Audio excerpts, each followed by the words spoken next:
Good morning, and welcome to Defining Your Brand, the second topic of our Back to Business webinar series. My name is Tim Maniscalco, and I serve as President and CEO for the Better Business Bureau serving Central Indiana. Our community has made a lot of sacrifices, and we work together in trying to flatten the COVID-19 curve.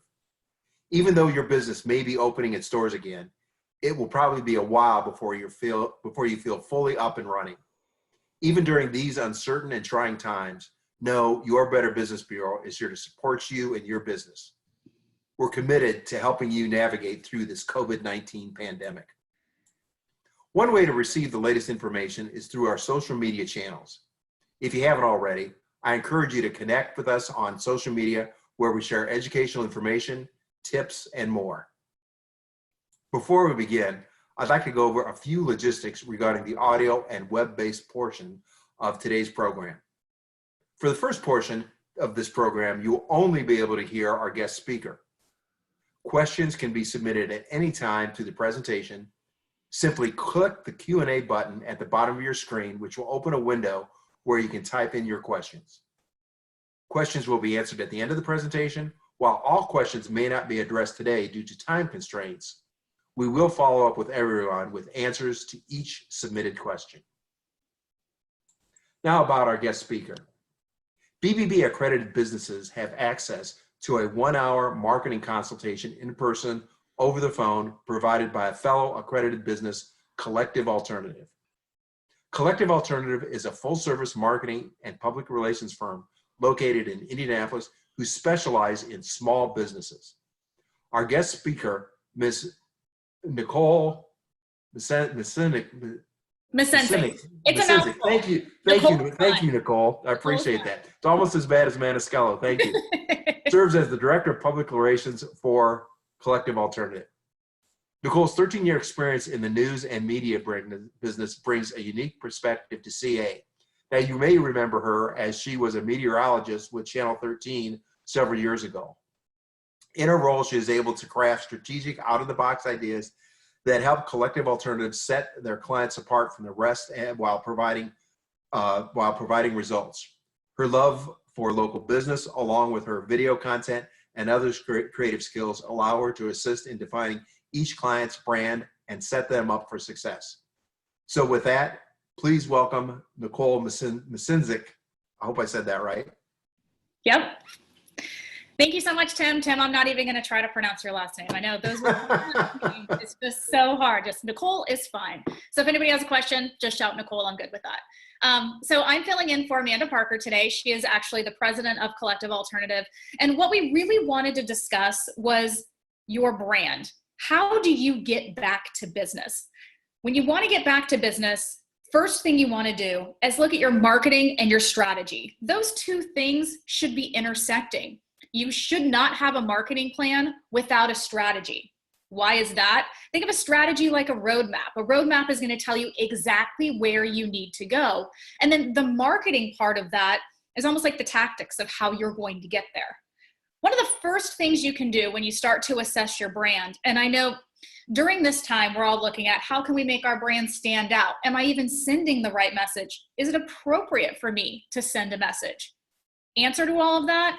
Yes, but the number one rule is first impressions count. You know that when you meet somebody right off the bat. It's the same thing with your business. How a potential customer feels about your product or service can be judged in an absolute instant. That can come from how your storefront looks, to maybe what your logo looks like, to how an email message was crafted, or how they maybe interacted with an employee that was just out in public wearing a shirt with your brand on it. Your first impression is something that you cannot make up, and you want to make sure that you have that first impression squared away. How can you even start to have a first impression that really is about your business and your values? Well, you need to craft your brand story based on your mission and values. We're going to get more into that in just a bit. But the question that I want you to think about, first of all, is people buy products or services because either A, they have to, or B, they believe in your why. It's wonderful when somebody has to buy a product or a service because they need it. But what's even more incredible is the power of your why can actually influence people to come to your business and choose you over a competitor. So let's talk a little bit about your why at this point. If we can switch that slide, when it comes to the why, how you define your why is, why did I start this in the first place? So think about that for a couple of seconds. What is your why? Why did you start your business? What were your intentions? And now, are you actually sticking to those intentions of why you started your business? Let's move through to that next slide.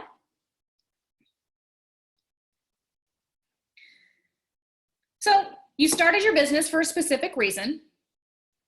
Does your business operate by a set of values that is exclusive to your customer and or your employees? Think about this. What is your unique brand proposition in the marketplace? All of these things can lead you to your why. At Collective Alternative, our why, being a marketing agency that specializes in small to medium-sized businesses, is that we did not see small businesses getting served with the same marketing opportunities that bigger businesses with bigger dollars had. Why shouldn't mom and pop stores be able to compete with those big brands? That is the why of why Amanda Parker, our president, founded Collective Alternative. It's deep rooted in that, and our why goes through everything that we do as a company. Customers want to know that when they spend their money, that they're supporting something greater than themselves. They're making an investment in the community. They're making an investment in the neighborhood. They're improving someone's life. And it doesn't matter if it's a service or a product that's required or a luxury item. If somebody feels good about spending money at your business, chances are they're going to be coming back. Let's switch to that next slide. So what is your why? Think about it this way. Its differentiated positioning lies at the crossroads of three questions. First question, what do you do? Second question, who do we do it for? And lastly, how do we do it? So if you think of it like a triangle, you have those pillars on each tip of the triangle. And in the middle, that's your positioning strategy. That's your why. And keep in mind, it can take weeks to come up with your exact why and really have it framed out nicely so you have it all on paper and it's exactly how you want to say it. Or you could come up with it in a couple of minutes. You know why you started your business. You have to get back to that why to potentially brand and market your business in the best way possible to keep the public engaged and also to keep your employees engaged. Next slide. First thing I want you to consider when we're talking about getting back to business is strategic partnerships. And we can go ahead and go to the next slide too. What are your standards of trust? When you start to look at strategic partnerships with organizations like the BBB, they operate by a specific standard of trust, and they also ask that everyone that's involved with the BBB accept these values as well. It should be no different than your business. So think about this. Never waver from your why or your values.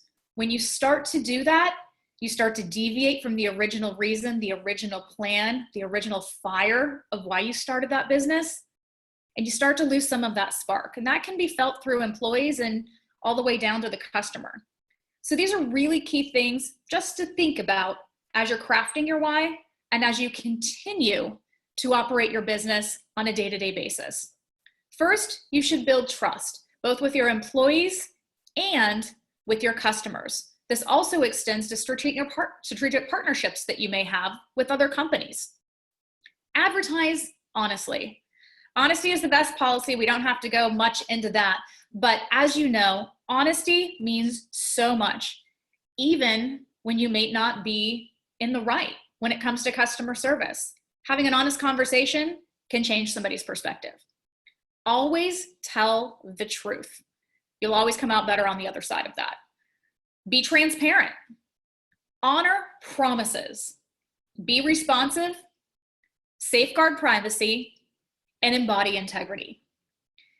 If you're involved with the BBB, you know that they live by these standards every single day in every action that they do. whys and values like this should be something that your business considers that you can go through and make decisions by, marketing decisions, hiring decisions, items like that. Let's move on to the next slide. With a strategic partnership like the Better Business Bureau, we really want you to keep your business in good standing, right? Something that you can do is regularly check your online business presence. Keep your Better Business Bureau profile up to date. Make sure your BBB accreditation is current and use the accredited business seal. That comes back to first impressions.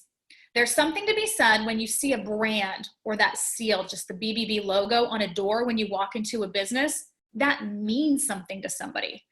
And that's exactly the feeling that your business should elicit with someone as well. When searching for a service or products, customers often search BBB for reviews to make sure that the business profile is valid. So keep in mind that having a partnership like the BBB will also help you gain those customers because it's that second check. People don't have to go out and really research everything on their own and look at multiple sources. They can see exactly where you stand with the BBB, which is known for letting people know for fair business practices. So making sure that you have all of these things in line really already starts to put you one step up from the competition. And the reason for that is because you already have an advantage. You have that trust that's inherent with an organization like the BBB, and you can start to continue to market your business from that point.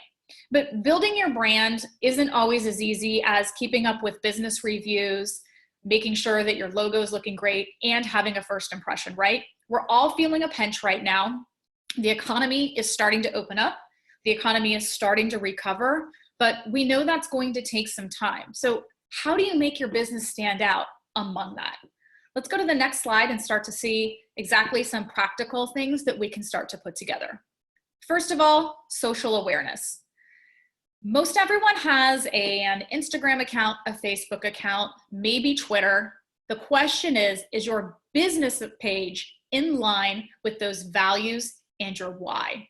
And how do we even make sure that everything is where it needs to be on those pages? Let's go to the next slide because I want to play a little game we like to call the match game. That's what I really wish we could do at this time, is watch classic game shows during the quarantine. That would be fun, right? So the match game is very, very simple. Might not be as fun as the old game show. However, very simple to play. When is the last time that you looked at your social media presence as a whole? I'm talking all of your business pages. Do you have multiple business pages out there? Maybe it's time to think about combining them. So if you have LinkedIn, if you have Twitter, if you have Facebook, if you have Snapchat, do your logos match across all of those social media platforms and your website? It is extremely important that they do.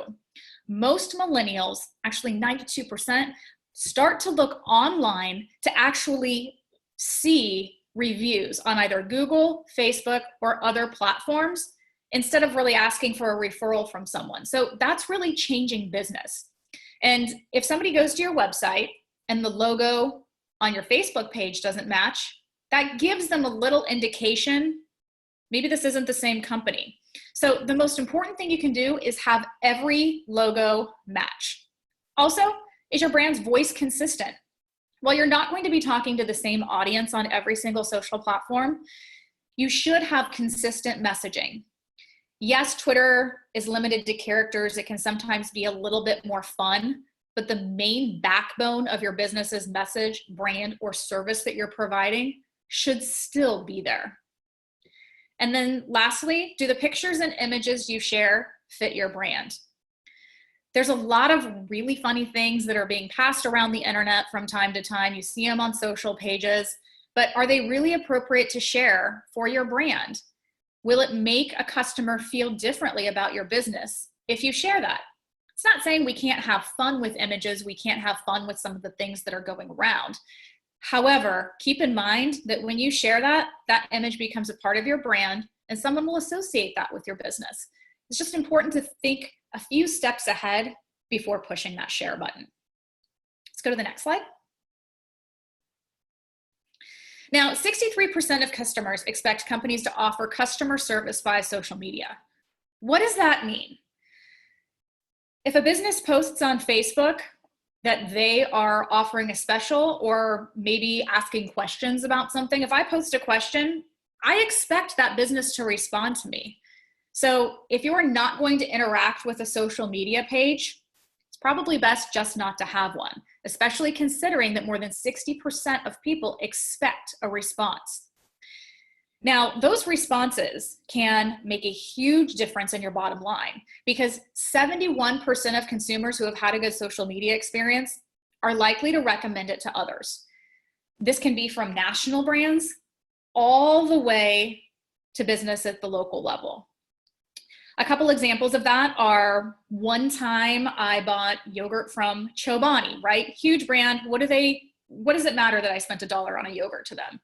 But what was interesting is when I received the yogurt, 3 of them of the same kind, not to get too nitty gritty, basically had containers that were only a quarter full. So obviously they had a quality problem somewhere.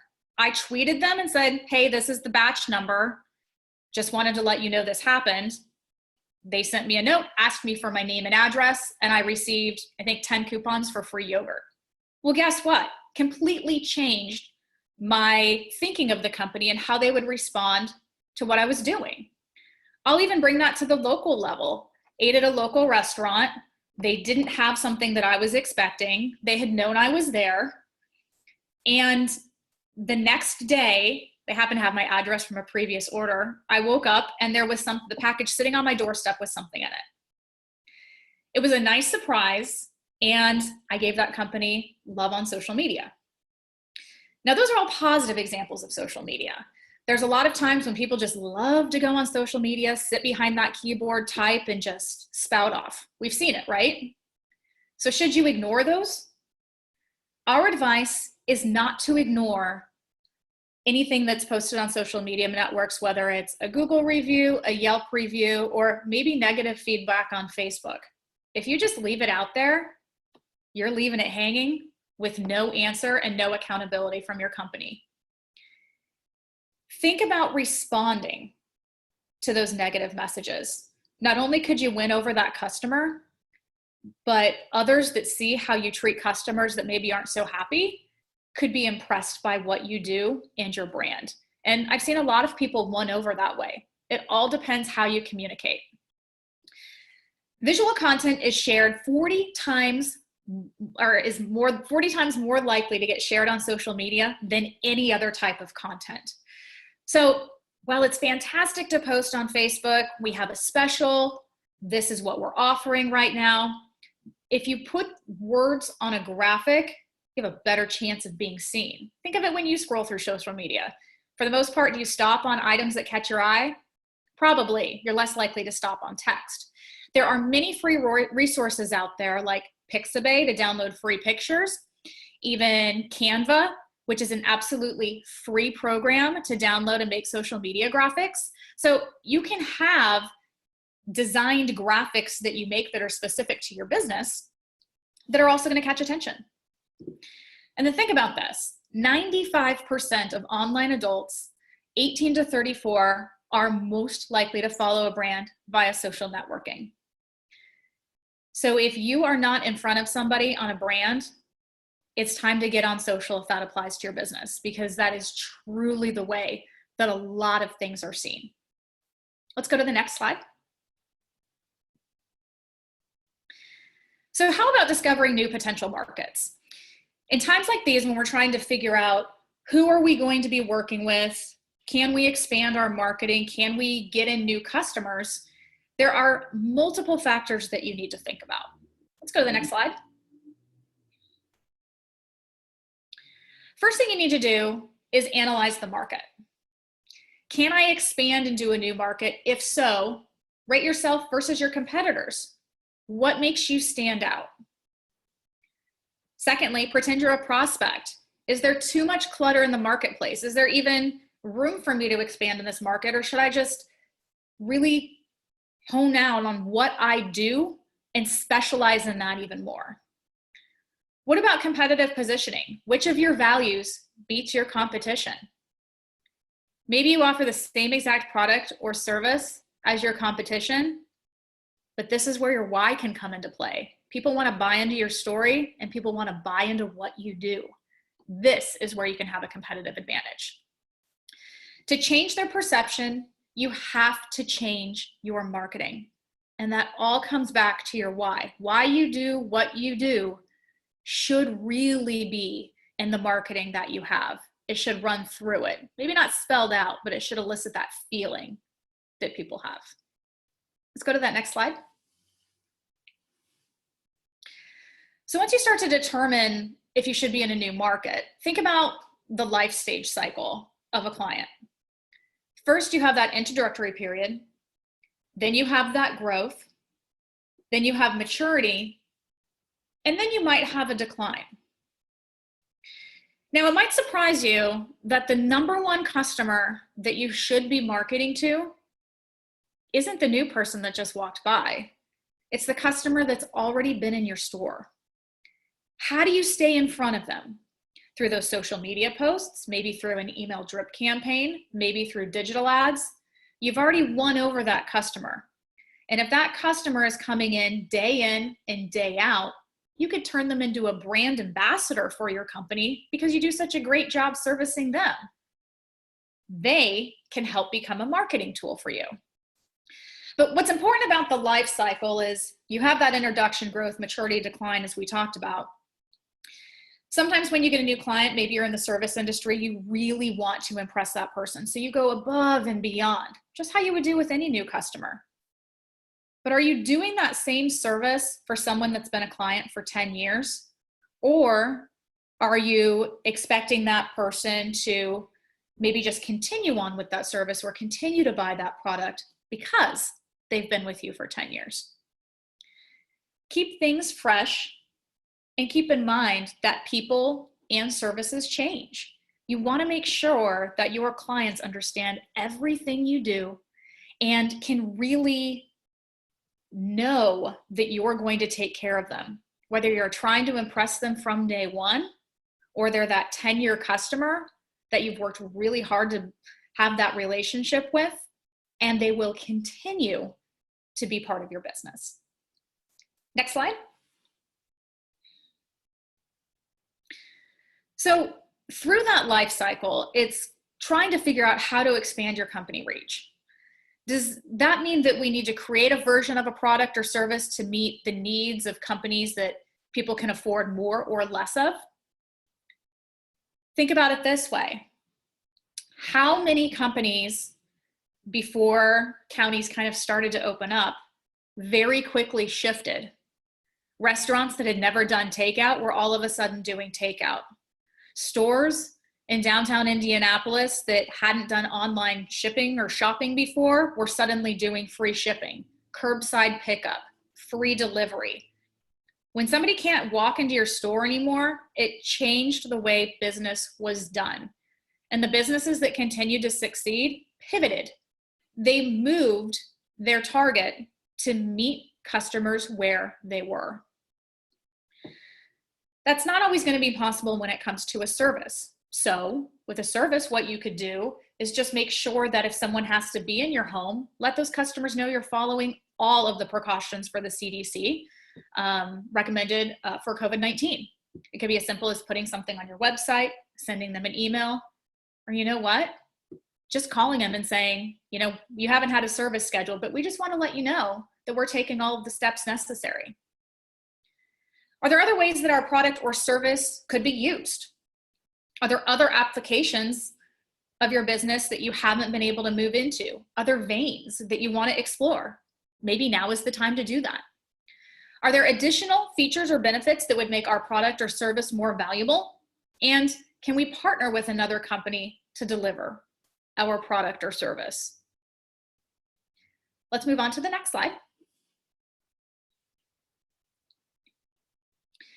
When you start thinking about all of those, expanding your product line, expanding your services, I want you to think about pain. I know pain isn't one of those things we like talking about. Nobody likes pain. I don't want to be in pain. However, businesses solve pain points. Is your market actively seeking a solution to the problem you solve? There's 3 types of customers, and this is what you need to think about as you're getting back to business, building that business again. Do you have a customer that's seeking a solution and you need to provide one right now? Do you have a customer wanting a solution, but they're not really looking for one, so maybe they don't necessarily know you exist, but they could benefit from using your business? Or lastly, a customer who has pain, but they might not realize it. All of the above requires very different marketing strategies to try to make sure that everything hits on those pain points differently. For example, if you have a customer seeking a solution, they're already looking for what you offer. Meantime, it's going to take a much different conversion to try to get that customer who has pain, but they haven't really thought about it or what they're going to do about it. How you communicate through graphic design, content, and social media can be very different to all three of those consumers. One of the biggest mistakes you can make is just to have one message that you think will apply to everyone and bring customers in the door. If you don't have that tailored approach, if you're not speaking directly to someone, they could just go to the competition to see if the grass is greener on the other side. Let's flip that slide. At Collective Alternative, what we've done to help kind of pivot a little bit, as we have actually put together multiple downloads.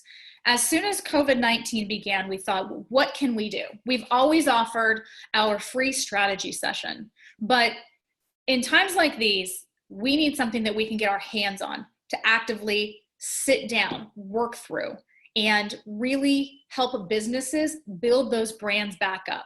There's that saying that if you have a business, you own a business, you're always working in your business, you're not working on your business. Well, what if you took some of this time to work on your business? That's why we've put up together a series of downloads, how to market during a pandemic. And it's a small business guide for staying afloat. It's going to include many items such as how to reorganize your brand. It has very in-depth information about how to get your social media together. And it even has worksheets if you're thinking of moving into a new arena. So while we just did very high level thinking today, if you go to the website that's down below, it's collectivealternative.com/pandemic.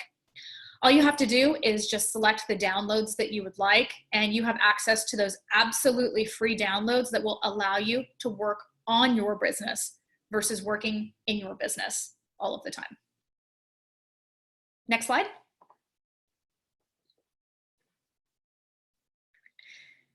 At this time, if anybody has any questions, I would be more than happy to answer them. I also want to let you know, and I know Tim mentioned it right off the bat, I just mentioned that free strategy session as well, that free 1-hour strategy session. Amanda's contact information is on the screen. Her email is amanda@thecaway.com. And you're more than welcome to contact her to schedule that free session. And of course, our website, collectivealternative.com as well. Hey, Nicole, thank you very much. That was just great information. I really loved when you started talking about reviews and staying engaged in social media, and particularly how important that is, to people who are, let's say, a lot younger than I am. I think that was a real eye opener for me. Also, just a little side note here, something that I heard yesterday when you talked about adapting to new conditions.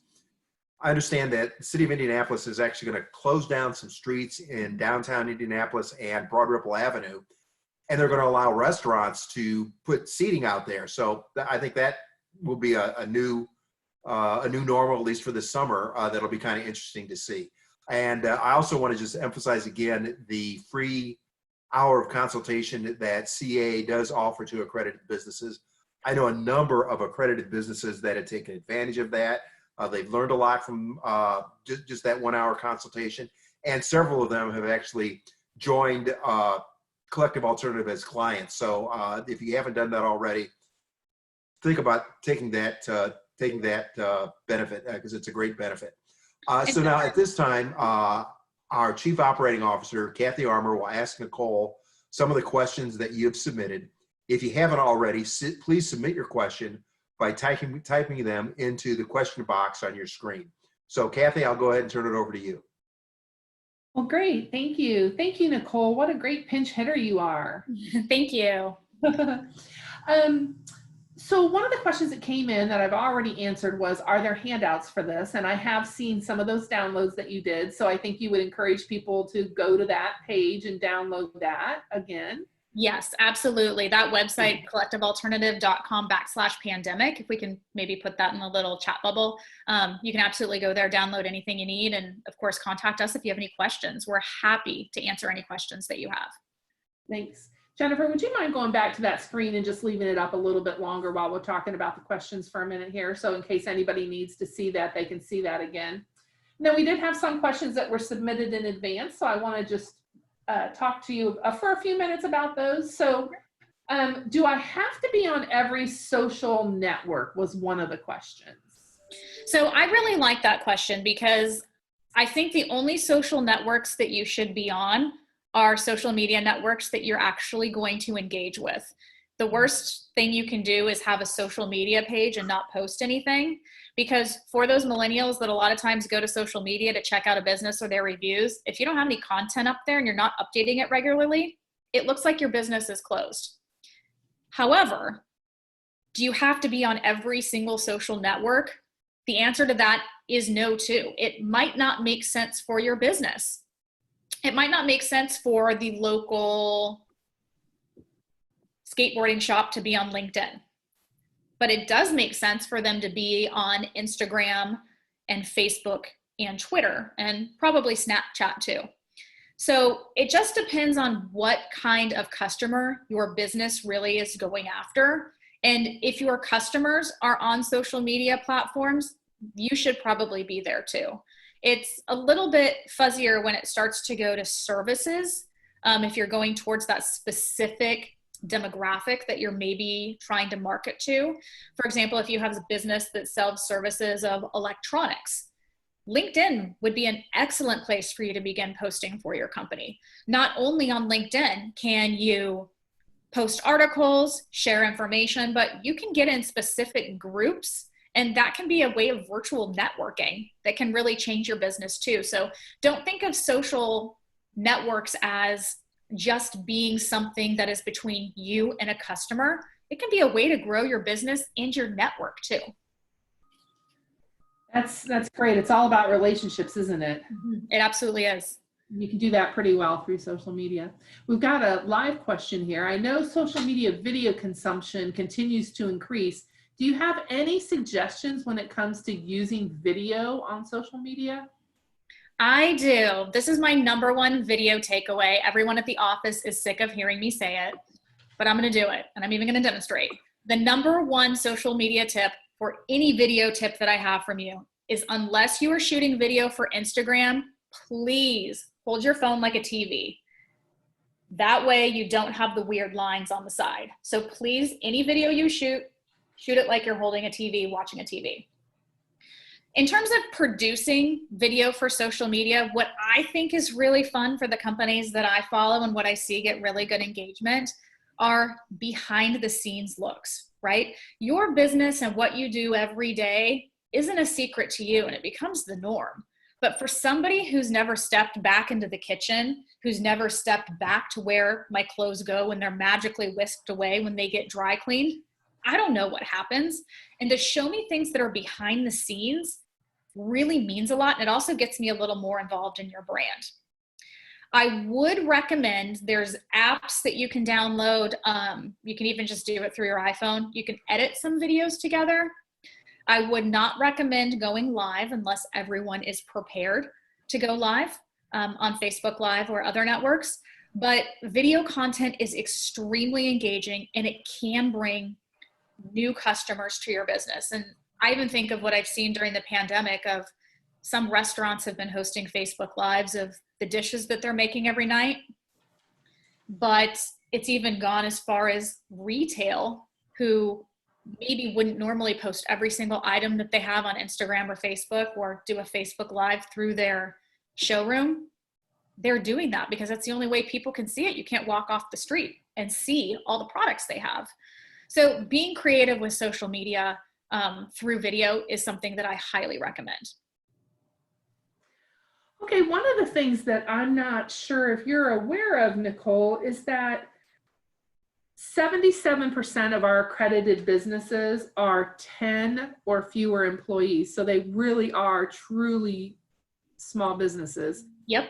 64% of our accredited businesses are 1 to 5. And we find quite often that some of them don't even have a logo. How important is it to have a logo to use in marketing, to use in social media? And if they don't have one, what's the least expensive way for them to kind of come up with one? A logo is really important because it really is that first impression that somebody sees with your business. And if you think about logos, how many logos do you see that are more recognizable than the actual name of the business? The Nike swoosh, the Adidas bars, things like that. You don't even have to see Nike or Adidas associated with it to know that that's where it belongs. So when you have a smaller company, still investing in a logo is extremely important. It allows people to have a visual recollection, a visual, should I say, feeling or interpretation of being able to see who you are. So if you don't have a logo, it can be very simple to have that consultation with Collective Alternative to even just build kind of the colors that need to be used for the logo that you could then use across multiple platforms. There's also some online spots that can design a logo that you put in your company name, kind of what you're thinking about, and it'll automatically generate a logo.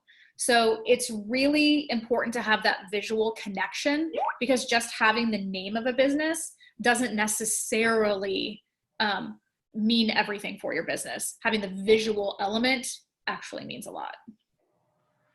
I think that's great. Yeah, color can be a good jumping off point and can show a lot about what your brand is about, what your company is about. And it can even be as inexpensive as $100. There are logo contest platforms that you can be a part of. So you can kind of have a little bit of a contest with people that want to be designing. And all you have to do is go to a logo contest platform. You can get several variations of your logo. And then at that point, you can kind of pick and choose what you want. You're not stuck with just one thing that somebody designs. You do have to be a little cautious that it doesn't look like another brand, because the people that are designing the logos aren't necessarily taking that into consideration. But for a $100 investment, that's at least a starting point, and maybe it'll spark a different idea for you to think of something else that could be designed into a logo. That's a great tip, Nicole. Thank you very much.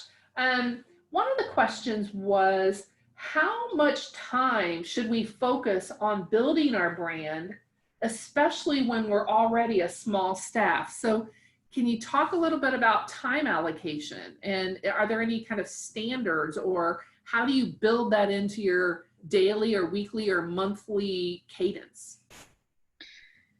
So I won't speak like I'm a small business owner, but I see it happen with our company every day with Amanda, and what Collective Alternative really recommends to small business owners, that while you may not have that brand established, everything that you do really reflects that brand.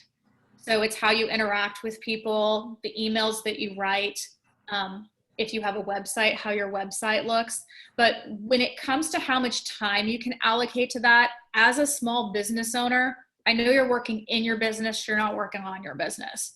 It's extremely important, even if it's just an hour a week. And sometimes, I know, an hour seems, how could I even give up an hour? Take time to sit down, find your why. Once you have that why really down to a science, then you can start to build out those values, build out that brand a little bit more from that. So I don't want to say to put a time allocation on it, you know, an hour a week is going to get you there, but you have to make time for your brand. It's important, and it will continue to help the business grow. So I know that wasn't a 100% answer regarding the exact timing. However, the best rule of mine is just to always keep it in the back of your mind for everything that you do. No, I think that's perfect. What you're saying is it can't necessarily be tied to a time. It has to always be in the back of your mind. So I think that's And then one other question that we have is, how often should we email our customers? That's a good question. It depends on what you're trying to do. It depends on if they're a current customer as well. So when it comes to email drip campaigns, which we like to call a drip campaign for an email campaign, it's really nice if you have everything segmented a little bit. If you just have one client list, great, we can start there. And if you're just starting to maybe think about email marketing, what we recommend you do is start splitting that list into potential customers and current customers. Because in the end, once your business really grows, it's going to help you more with email marketing. But in terms of talking with your clients, it depends on what kind of service you offer. If you see your clients once a year, maybe an email once a month would be good. If you see your clients more often than that, maybe an email a couple of times a year. It depends on if you're trying to get someone into your store to buy products, like maybe you have a shop on Mass Ave and you want people to know the new items that you have. Maybe a couple of times a month would be great for that, highlighting specific products that came in, maybe specific features or somebody new in the store that's working, that's going to be servicing them when they're there. If it comes to something like a service that you might only have a couple times a year, like an HVAC service, well, you think, well, I only see that customer a couple times a year when I'm doing maintenance. And besides that, they'll just call me when something's broken. You need to think ahead, stay in front of people. So we would even recommend that if you're service oriented, that you do at least an email a month. And the reason for that is because you want to make sure that you stay in front of them and they remember your name. It takes somebody multiple times to see your brand, your email, your name in their inbox before they start to make that connection. And you never know. My air conditioner is running just fine, but guess what? I went on a run with my friend this morning and she was just saying how last time she had hers on, it was leaking water. And I just got a note from my HVAC company this morning. So let me forward that over to her, because you know what? Maybe she's looking for a company. You never know who could see it or who needs to be in front of that message. And it's more important to stay in front of your customers than to just not send anything and think that they know I'm here. You don't want them to forget you. That's the most important rule of email marketing. You also just don't want to send something to send it. So make sure it has quality content behind it. Okay, good idea. Anyone that is on the webinar right now live, if you have any questions to ask, now would be your time. We have one more that has been submitted in advance, so I'm going to ask that, and then we'll see if we have any live questions, and if not, we'll wrap up the webinar. But one of the questions that was asked in advance is, have a nice website and I have an excellent Better Business Bureau business profile with customer reviews. How do I drive more people to see my website and my Better Business Bureau profile? Okay. So something that you can do on that is you could have your Better Business profile directly linked to your website, but obviously, how do I get people there in the first place? So if your website is fantastic and you want to draw people there, you have social media pages. So I would recommend talking about a product or a service and then always putting the link to your website in that social media post so people can click on that. It could be something as simple as in your email signature, adding your website so people can click on that website and maybe search a little bit more if they just get an email from you. And that could be a personal business to business email, not something that's in an email campaign that's sent out. So that's another way to get your website seen. Once we start talking about websites too, websites aren't as simple as I'm going to throw my website up, it looks great, and now people are going to come. When it comes to search engine optimization, which is SEO for short, there are many things in the background of a website that really help its ranking on Google. And if you built your website and it looks fantastic, I have no doubt that it absolutely does. It's what's on the back end that people can't see in keywords and some of that SEO of how Google ranks websites that pulls it to the top of that Google search. So maybe even just chatting with someone who's knows about SEO, or a marketing agency, just engage with them with SEO for a couple of hours a month to see if they can help you increase that Google ranking. Not promised, but there's many things in the background that could actually change where that website pops up.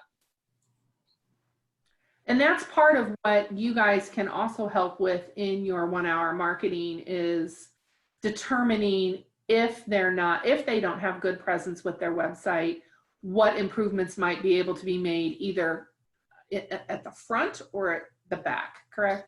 Yeah, absolutely. And some of those simple changes could just be the way that words are used on the website. What are people searching for when they're looking for a specific product or service? We need to somehow get that into the content on the website. But sometimes there's only so many ways you can do that, and you need to put it kind of on the back end of the website. So when Google crawls, which I'm a little out of my element now, but when Google starts to crawl the website to start to rank websites, that's exactly what they're looking for. And it's all those nitty gritty things. They're constantly changing the algorithms. It's constantly a moving target. And that's why having somebody on your side that's constantly watching those things so you can work on your business and in your business is helpful, because it's all of those background items that you don't have time for. And why should you? That's really specialized. We have one more question that kind of relates to the website, and then we'll, I think that will be all of our questions. And this one is a broad question, so maybe there's a couple of top tips you have, but what are the must-haves in a website to be appealing to customers? I think the must-haves for a website is it looks very simple and it looks clean. The number that always sticks in my head for websites is you have less than 3 seconds for someone to click on your website, find the information they want before they bounce off and they start to look for it somewhere else. So is the information, the service, the product that you're trying to sell very visible in 3 seconds on your website? If not, it might be time to rethink that. So I wouldn't have a lot of clutter on the website. I wouldn't have a lot of content on that homepage on the website. Have it very easy and very inviting for somebody to go in. But something else that you really need to consider when designing a website that's more important than it has been in the past is that more than 80% of people view websites on their mobile devices. So if you're looking at your website every day and you're sitting at your desk and it's working fine for you and it's loading just fine, pull it up on your phone too, because it might not be translating as well. So if you see that you have a lot of people bouncing off your website, that could be one of the reasons. So really that mobile readiness is one of the most important points, besides having a snapshot of your business in 3 seconds. But that's a really hard one, right? How can somebody tell what you do in 3 seconds? But that's how much time you have to make an impression before they're moving on to the next thing to find the information that they're trying to find. That's perfect. I so many times I'm sitting at my computer and I will search on my computer for something and the website pops up and it's like, this is great. And then I go in my car to go there again and I pull it up on my phone and it's like, what? So I really appreciated that tip. Hey, we had one late question come in. You may be able to help or you may not be able to help. And I promise this will be the last one. We're bumping up on our time here. We have a product-based business and we recently opened a retail storefront and have some products from other local crafters. Would it be a good idea to change our shop name, not our business, to add gifts and more or something like that so that it defines more fully what we're doing? So I'm going to go out on a limb since I don't know the name of the business. If people are already very familiar with your business, changing the name might not be the best thing to do. This is where you can more than likely put together that maybe email campaign to send it to your current customers or interested customers if you have their email addresses to say, hey, we've expanded. Come check out these local artisans that we're also carrying in our store. You could also highlight those local artisans on your social media page. And when you are highlighting those artisans, if you wouldn't mind doing so and they have a social page, tag them in it too. Because chances are, if they see that you tag them, they'll share, did you know you could go buy our product at this specific store? So I think changing a name at some time can help a business, but if your business is already established, you don't want people to forget who you are. So I would really recommend trying to push it through those other avenues first, maybe adding a few things on your website if you have a website, and trying to gain publicity that way. I don't think necessarily changing the name of the store will change the foot traffic per se of who might be coming in. Sounds good. It's a great answer. Thank you. You did a great job pinch hitting and answering all these questions on the fly. So I really appreciate it. And Tim, with that, we'll turn it back over to you. Hey, thanks, Kathy. And Nicole, yeah, thank you very much. She did not know she was going to be doing this until this morning. So like Kathy said, you did just a fantastic job of coming in and giving us that information. Thanks I for just having want to us. take this. Oh, absolutely. I just want to take this opportunity to once again thank Collective Alternative and talk to our accredited businesses a little bit about why BBB has aligned ourselves with Collective Alternative. I remember when I first met Amanda Parker, who started and created Collective Alternative, what really caught my attention was the fact that she wanted to focus her business on the small businesses out there.